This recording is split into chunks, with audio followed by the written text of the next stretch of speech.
ഇതിൻ്റെ ഈ പുതിയ ഇതിന് ശേഷം ഒഴിച്ചിട്ടുള്ള ഇലകളുടെ ആ ഒരു മഞ്ഞ നിറവും അതിൻ്റെ ഒരു ഭംഗിയും കണ്ട.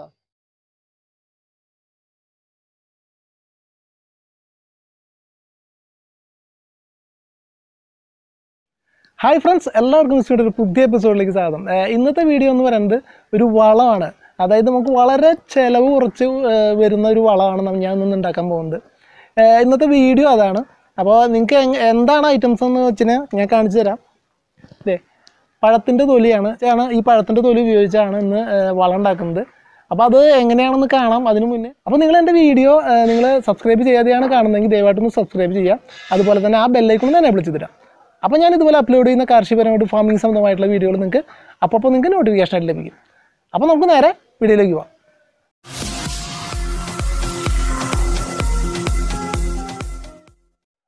പലരും ചെടികൾ പൂക്കാനും അതുപോലെ തന്നെ കായ്ക്കാനും വേണ്ടിയിട്ട് ഹോർമോണുകൾ മേടിച്ച് ഉപയോഗിക്കാറുണ്ട്. അപ്പോൾ ഹോർമോണുകളുടെ ആവശ്യമൊന്നുമില്ല. ഈ പഴത്തിൻ്റെ തൊലി ഉപയോഗിച്ചുണ്ടാക്കുന്ന വളം നിങ്ങൾ ചെടികളുടെ കടക്കിൽ ഒഴിക്കുക. അതുപോലെ തന്നെ ഇത് സ്പ്രേ കുപ്പിയിലെടുത്ത് നിങ്ങൾ ചെടികളുടെ മുകളിലൊക്കെ സ്പ്രേ ചെയ്ത് കൊടുക്കുക. അപ്പോൾ നിങ്ങൾക്ക് ചെടികൾ പൂക്കുകയും ചെയ്യും, നല്ലപോലെ തന്നെ കായ്ക്കുകയും ചെയ്യും.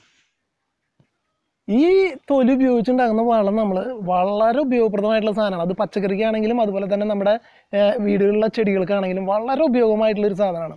ചെടികൾ ഭ്രാന്ത് പിടിച്ച പോലെ പൂക്കുകയും കായ്ക്കുകയും ചെയ്യും. പൂക്കൾ കൊലകുത്തി ഉണ്ടാകുകയും അതുപോലെ തന്നെ കായ്കൾ ഇഷ്ടം പോലെ ഉണ്ടാവുകയും ചെയ്യും. ഒരെണ്ണം പോലും നിങ്ങൾക്ക് കൊഴിഞ്ഞു പോകാതെ നിങ്ങൾക്ക് ഉണ്ടാകും. അത്രയ്ക്കും നല്ല വളമാണ് ഈ പഴത്തിൻ്റെ തൊലി കൊണ്ട് ഉണ്ടാക്കുന്ന വളം. അപ്പോൾ നമുക്കത് എങ്ങനെ ഉണ്ടാക്കാൻ പോകണമെന്ന് നോക്കാം.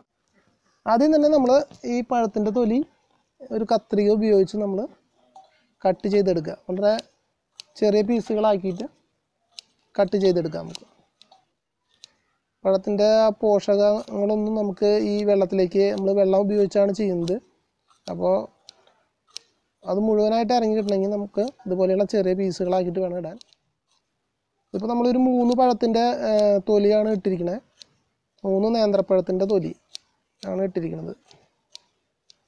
നമ്മളെല്ലാം ഇപ്പോൾ ഇത്രയും നമുക്ക് കിട്ടിയിട്ടുണ്ട്.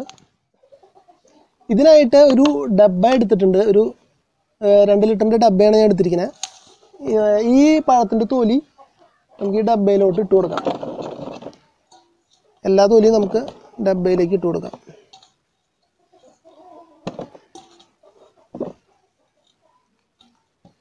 എന്നിട്ട് ഒരു 1 ലിറ്ററോളം വെള്ളം ഈ ഡബ്ബയിലേക്ക് ഒഴിച്ചു കൊടുക്കാം.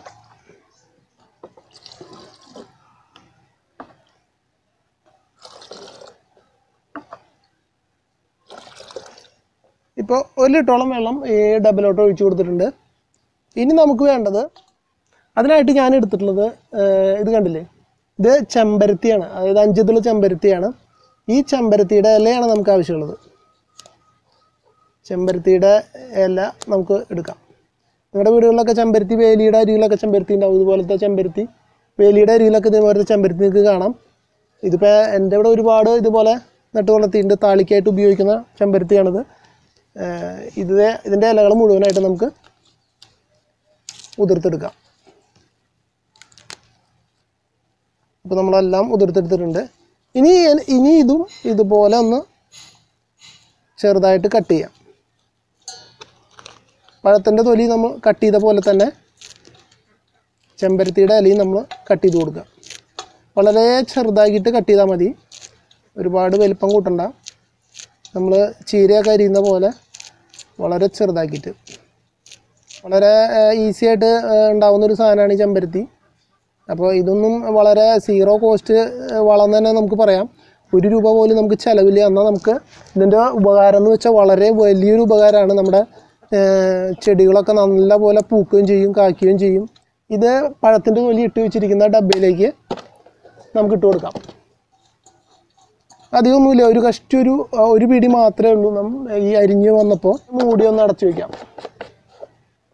നല്ല പോലെ മിക്സ് ചെയ്യാം. നമുക്ക് ഇനി ഇത് ഒരു 3 ദിവസം നമുക്ക് ഇതിൻ്റെ ആ ഫുള്ളായിട്ട് കറ ഇളകി ഈ വെള്ളത്തിലോട്ട് ചേരാൻ വേണ്ടി നമുക്കൊരു 3 ദിവസം നമുക്ക് വെയിറ്റ് ചെയ്യാം. അപ്പോൾ നമുക്ക് 3 ദിവസത്തിന് ശേഷം ഇത് തുറന്നു നോക്കാം. ഇതിപ്പോൾ ഇട്ട് വെച്ചിട്ട് 3 ദിവസത്തോളം കഴിഞ്ഞിട്ടുണ്ട്. 3 ദിവസത്തോളം കഴിഞ്ഞപ്പോൾ നല്ല പോലെ കണ്ടില്ലേ, നല്ല പോലെ ആ പഴത്തിൻ്റെ തൊലിയൊക്കെ അഴുകി ആ വെള്ളത്തിനോട് ചേർന്നിട്ടുണ്ട്. അതുപോലെ തന്നെ ചെമ്പരത്തിയുടെ അതിൽ നിന്നുള്ള കൊഴുപ്പൊക്കെ ഇറങ്ങി ഈ വെള്ളത്തിലേക്ക് ചേർന്നിട്ടുണ്ട്. അപ്പോൾ ഏകദേശം നമ്മുടെ ഇതിൻ്റെ വളത്തിൻ്റെ ഏകദേശം ലിക്വിഡ് വളത്തിൻ്റെ ഏകദേശം നമുക്ക് രൂപമായിട്ടുണ്ട്.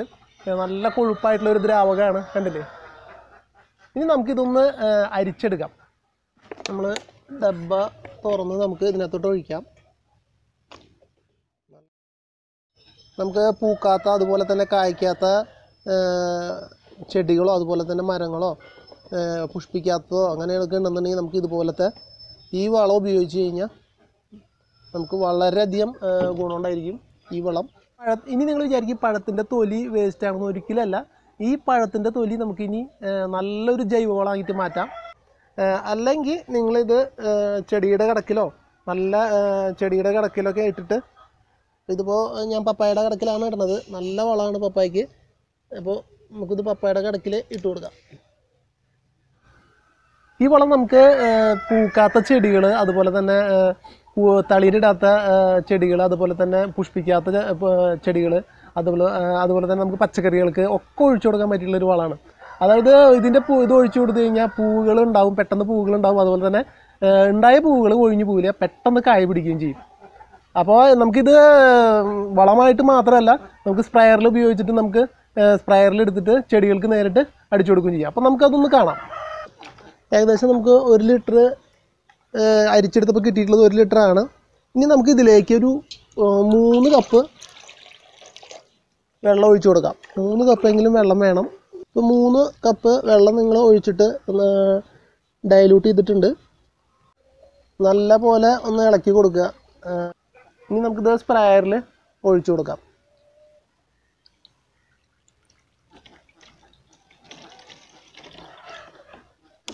ഇപ്പോൾ സ്പ്രേയറിൽ ഞാൻ ഒഴിച്ചു കൊടുത്തിട്ടുണ്ട്. ഇനി നമുക്ക് ചെടിച്ചട്ടിയിലേക്ക് ഇത് ഒഴിച്ചു കൊടുക്കാം കുറച്ച്. അതുപോലെ തന്നെ കുറച്ച് സ്പ്രേ ചെയ്ത് കൊടുക്കാം. ഇതിപ്പോൾ ഞാൻ തന്നെ ഉണ്ടാക്കിയിട്ടുള്ള ഒരു ചെടിച്ചട്ടിയാണ്. ഞാൻ ചെടിച്ചട്ടിയിൽ ഇപ്പോൾ ഇത് വെച്ചിട്ട് 1 മാസം അങ്ങോട്ട് ആയിട്ടുള്ളൂ. അത് നല്ല ഭംഗിയുള്ള ചെടിച്ചട്ടിയാണ്. ഇതിൻ്റെ ലിങ്ക് ഞാൻ ഇടാം. ഇതിപ്പോൾ വേരുകളിലേക്ക് ഇറങ്ങി ചെന്നിട്ട് ഇതിൻ്റെ യഥാർത്ഥത്തിലുള്ള ആ മഞ്ഞ കളറ് നമുക്കൊരു, അല്ലെങ്കിൽ ഇത് ഒരു പ്രകാശമില്ലാതെ ഇതുപോലെയുള്ള ഇലകളായിരുന്നു. കണ്ടില്ല, ഇത് മുന്നത്തെ ഇലയാണ്, ഫസ്റ്റ് ഇലയാണിത്. അപ്പോൾ ഈ ഇതുപോലെയായിരുന്നു ഇതിൻ്റെ ഇലകൾ. തീരെ പ്രകാശമില്ലാതെ നിന്നിരുന്ന ഇലകളായിരുന്നു ഇതിൻ്റെ. ഈ ഇതിന് ശേഷം ഒഴിച്ചിട്ടുള്ള ഇലകളുടെ ആ ഒരു മഞ്ഞ നിറവും അതിൻ്റെ ഒരു ഭംഗിയും കണ്ട. അപ്പോൾ ഇത് ഒഴിച്ചു കൊടുത്തു കഴിഞ്ഞാൽ അതിൻ്റെ യഥാർത്ഥത്തിലുള്ള ചെടിയുടെ ഭംഗിയും അതുപോലെ തന്നെ പൂക്കൾക്കൊക്കെ നല്ല വലിപ്പം ഉണ്ടാവും. അപ്പോൾ ഇത് നിങ്ങൾ ഒഴിച്ചു കൊടുക്കുക. ഇനി നമുക്ക് സ്പ്രേ വെച്ചിട്ടൊന്ന് അടിച്ചു കൊടുക്കാം. സ്പ്രേ വയ്ക്കുമ്പോൾ നമ്മൾ ഇപ്പോൾ റോസ് അങ്ങനെ ഉള്ളതൊക്കെ അടിക്കുമ്പോൾ നമ്മൾ അതിൻ്റെ കൂമ്പ് വശത്തേക്ക് നല്ലപോലെ അടിച്ചു കൊടുക്കുക. അതുപോലെ തന്നെ അതിൻ്റെ മുട്ടിൻ്റെ വശത്തേക്ക്, എല്ലാ വശത്തേക്കും, കമ്പുകളുടെ എല്ലാ വശത്തേക്കും നമുക്കൊന്ന് സ്പ്രേ ചെയ്ത് കൊടുക്കാം. പെട്ടെന്ന് തന്നെ പൂവിടാനും അതുപോലെ തന്നെ പൂവുകൾ പെട്ടെന്ന് വിരിഞ്ഞ് നല്ല വലുപ്പമാവാനും നല്ല വളമാണ്. അപ്പോൾ നിങ്ങൾ ഇതൊന്ന് ട്രൈ ചെയ്ത് നോക്കാം.